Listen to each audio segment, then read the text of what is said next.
Pemirsa Dalwa TV dimanapun Anda berada, ikhwan wal akhwat, teman-temanku yang dimuliakan oleh Allah Subhanahu wa taala.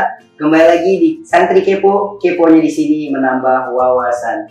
Baik teman-teman, kita sudah sampai di segmen terakhir, yaitu segmen ketiga yang pastinya akan lebih seru dari segmen-segmen sebelumnya. Dan sekarang kita akan membahas bagaimana kiat-kiat agar kita mempunyai rumah tangga yang sama seperti Rasulullah SAW. Jadi langsung saja kita tanyakan kepada Ustaz Hamid Al-Hamid, bagaimana Ustaz agar kita mempunyai rumah tangga yang begitu harmoni seperti Rasulullah SAW. Iya.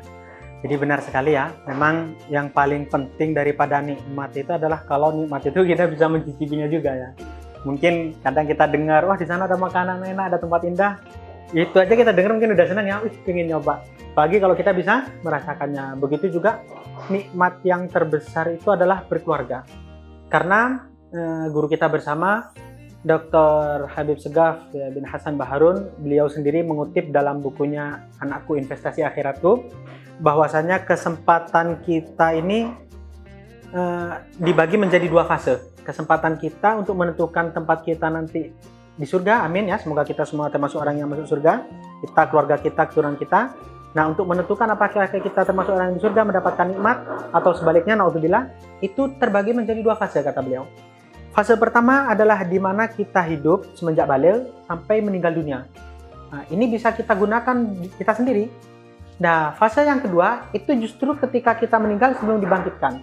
Jadi ketika kita sudah meninggal pun sebenarnya kita memiliki kesempatan untuk masih terus menambah amal ibadah kita, sehingga kelak ketika kita dibangkitkan di padang mahsyar kita bisa berada di golongan orang-orang yang insya Allah masuk surga bersama Rasulullah SAW. Amin ya. Dari mana kita mendapatkan kesempatan itu sedangkan kita sudah meninggal? Nah, maka kata beliau kesempatan itu didapatkan dari putra-putri kita berdasarkan hadis Rasulullah SAW, yaitu di mana beliau bersabda, "Iza mata ibnu Adam in qata amaluhu illa min." Dan yang paling terakhir, yang paling penting, yaitu adalah al-waladun soleh yad'ullah. Karena ketika kita punya anak soleh, ilmu yang manfaat otomatis kita dapat. Kenapa? Karena anak yang soleh pasti punya ilmu kan? Dia ngajar, kita ikut dapat. Sedekah jariah pasti. Orang yang soleh pasti akan suka memberi kepada orang lain. Ketika dia sedekah, kita juga dapat. Selain itu dia juga berdoa. Jadi ini adalah hal yang sangat penting, nikmat yang sangat penting yang harus kita dapatkan. Di antara nikmat yang lain, memiliki keluarga yang sakinah, mawaddah, rahmah seperti Rasulullah itu harus kita dapatkan. Lalu, apakah kiat di antaranya? Nah, dalam hal ini Rasulullah juga sudah menjelaskan, para ulama juga sudah menjelaskan sebenarnya. Jadi, yang paling penting untuk dalam membangun, membina rumah tangga yang harmonis, sakinah, mawaddah, itu tidak bisa hanya kepada kita. Karena kita tahu menikah itu saling melengkapi. Jadi kita juga berperan, istri juga berperan, tapi istri jauh lebih berperan. Karena para ulama sendiri sudah mengingatkan, kata para ulama, kami para salaf itu sangat-sangat menjaga dua hal. Pertama, makanan yang masuk ke dalam tubuh kami berkaitan dengan hadis Rasulullah, ya, man akalal halal, man itu dan seterusnya ya. Nah, kita bahas karena bukan pembahasan kita kali ini. Dan yang kedua, kata para ulama, berkaitan dengan siapakah istri kita, karena bagaimana nanti putra-putri kita itu tergantung ibunya. Bisa kita lihat Sayyidina Uwais Al-Qarni, kemuliaannya bahkan mendapat salam dari Rasulullah karena ibunya. Al-Imam Syafi'i menjadi wanita yang luar biasa. Kita tahu kisah bagaimana ayahnya Imam Idris ketika beliau ingin safar, beliau kelaparan, akhirnya menemukan apel dan seterusnya. Beliau mendapatkan wanita yang luar biasa. Mata, telinga, lidah, semuanya anggota tubuh tidak pernah digunakan untuk maksiat. Itulah ibu Imam Syafi'i, Sayyidatina Fatimah ya. Begitu juga Al-Habib Abdul Haddad, Imam Al-Haddad. Beliau buta, tapi dengan besarnya keinginan ibunda beliau yang mendidik beliau bisa menjadi sebesar Imam Al-Haddad, bahkan menjadi walam kutub terlama itu 40 tahun.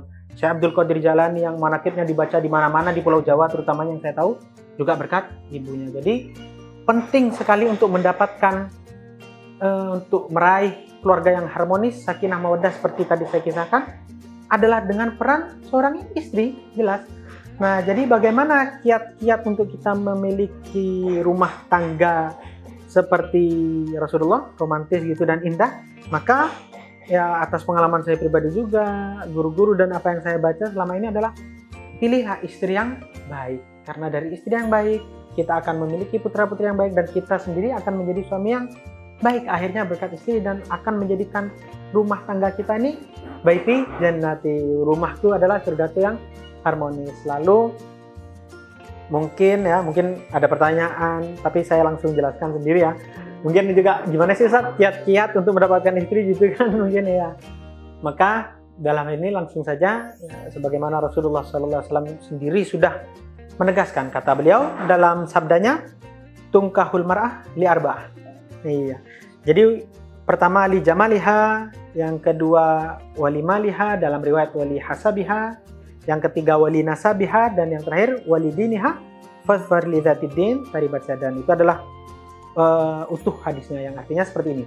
Kurang lebih kata Rasulullah, biasanya jadi tungkahul mar'ah itu biasanya seorang wanita itu dinikahi karena 4 hal. Begitu juga kita pria sebenarnya biasanya dipilih ya sama karena 4 hal ini. Apa yang pertama beliau sebut pertama? Karena memang beliau paham kita manusia kan. Jadi jangan dipungkiri, kata beliau, jangan kita menjadi orang munafik. Hal yang pertama ini penting, yaitu apa? Lijamaliha, kecantikannya atau ketampanannya. Itu hal yang penting. Jadi kita harus milih istri yang cantik. Kenapa? Karena di antara tujuan kita menikah itu kan aghaddulil basar, untuk menjaga pandangan. Kalau kita punya istri yang cantik, suami yang tampan, maka kan lebih menjaga pandangan kita kan. Buat apa melihat wanita yang lain? Di rumah ada istri yang cantik kan halal. Untuk apa melihat pria yang lain? Di rumah ada suami yang tampan. Tapi dalam hal ini enak. Sekali lagi, Allah SWT itu sungguh sangat rahmat kepada kita. Sehingga memberikan kita hati, kolbun tadi yang litaqallubihi. Berbeda-beda, bergejolak ya. Jadi dalam hal ini, tampan dan cantik itu fleksibilitas. Tidak semua orang seleranya sama kan. Ada yang suka pedas, ada yang suka enggak kan. Ada yang suka asih, ya beda-beda. Jadi dalam hal cantik dan tampan pun tidak usah khawatir, itu beda-beda. Ada orang yang suka gemuk, ada yang suka kurus, ada yang... Jadi dalam hal ini kita tidak perpanjang, tapi tetap menjadi prioritas kata Rasulullah. Cuman tidak usah kita bahas kenapa, karena selera orang berbeda-beda. Kita tidak bisa, kata saya cantik dan harus cantik, tidak. Bisa jadi kata saya cantik, kata antum belum tentu. Bisa jadi kata antum cantik, kata saya belum tentu. Karena memang selera kita pasti berbeda. Itulah uniknya manusia, berbeda-beda. Oleh karena itu saling melengkapi. Itu yang pertama. Yang kedua, wali maliha, atau dalam riwayat lain wali hasabiha, yaitu harta. Itu hal yang wajar. Yang pengen, yang punya pekerjaan, ya, atau hasab tadi, hasab itu profesi, ya pekerjaan juga pendidikan, nggak langsung hartanya kayak Anda. Jadi berkaitan dengan harta maupun profesi itu juga penting kan. Mungkin ada yang senang, saya pengen punya suami mungkin pemain sepak bola lah, pengusaha, atau istri saya pengen yang pintar masak, ya itu juga boleh lah kita pilih-pilih ya, karena memang itu kepentingan untuk menjaga kelanggengan juga. Kalau pintar masak, pintar kita senang akhirnya kan. Dan yang ketiga juga termasuk penting adalah nasab. Nasab itu keturunan. Ya, kalau dalam bahasa Arab itu ada kata-kata aljar qoblad dar. Nah, penting juga memilih tetangga sebelum kita ingin membangun rumah kan. Karena kita akan hidup tidak sendiri, kita makhluk sosial. Jadi penting juga kita melihat keluarganya. Karena ketika kita menikah, kita tidak hanya menikahi seorang putri pada hakikatnya. Jadi mungkin pemirsa juga, host kita ini mungkin belum menikah ya kan. Jadi ini kesempatan penting buat kita untuk menyadarkan kita bahwasanya kalau kita menikahi wanita, ternyata yang kita nikahi bukan cuma dia. Kenapa demikian? Ya karena kita akan bersosial juga ya kan, berhubungan, bergaul dengan ayahnya ya kan, mau itu mertua kita. Iya. Kalau kita punya keluarga yang enak, saudaranya enak, semuanya klop sama kita, maka hidup kita nikmat. Tapi naudzubillah kalau kita dapat yang saudaranya suka nyinggung, ini akhirnya itu mengganggu keharmonisan juga loh ternyata. Oleh karena itu penting kiranya melihat siapa keluarganya. Kalau keluarganya baik, insya Allah dia akan membantu keharmonisan kita. Cuman dari tadi kriteria pertama, kedua, ketiga, sekali lagi itu fleksibilitas ya. Itu bisa kita mengaturnya. Ini bisa seperti ini, itu masihlah bisa kita nego dalam bahasa kita. Iya, masih relatif bisa kita tawar. Nah, yang terakhir ini yang paling penting kata Rasulullah, walidiniha wasfar lidzatiddin taribat yadak. Yang paling penting kriteria yang harus kita pilih kalau kita ingin punya keluarga yang sakinah mawaddah, langgeng dunia sampai akhirat, seperti mana Rasulullah dan mungkin yang lainnya juga, adalah dengan memilih istri, suami yang memiliki agama. Jadi, agama yang paling penting. Kenapa demikian? Logikanya seperti ini. Imam Hasan al-Basri ini pernah juga didatangi seseorang ayah yang beliau ini mengatakan, banyak yang melamar putri saya. Kira-kira siapa? Harus saya berikan kepada siapa putri saya? Yang kaya, yang tampan, atau yang profesinya baik? Maka beliau mengatakan langsung yang soleh. Kenapa demikian kata ayahnya? Kenapa yang soleh? Karena kalau yang soleh, seandainya memang calon suami ini cocok, ketika lihat, memang sesuai selera, pasti dia akan menjadikannya ratu kan, mencintainya. Tapi kalau kebetulan ternyata calon menantumu ini kurang cocok sebenarnya sama putrimu, tenang, gak usah khawatir. Karena dia wanita yang soleh, punya agama, maka hak-hak istrimu akan dipenuhi. Nggak bakal dizalimi. Kenapa? Karena orang kalau punya agama kan takut dia kepada Allah, nggak mungkin berdosa. Jadi nggak mungkin menyakiti istrinya, nggak mungkin mencaci. Pasti dia juga akan paham dengan bagaimana sifat Rasulullah. Termasuk kayak tadi, kalau putri Anda gitu kan, saudari kita mungkin masak sesuatu yang kurang selera bagi suaminya, tidak mungkin dicaci, pasti tetap dimakan dengan senyum. Kenapa? Karena kuncinya ilmu. Karena kita tahu bagaimana Rasulullah itu mengatakan, ayo kita perlakukan sebaik-baiknya keluarga kita.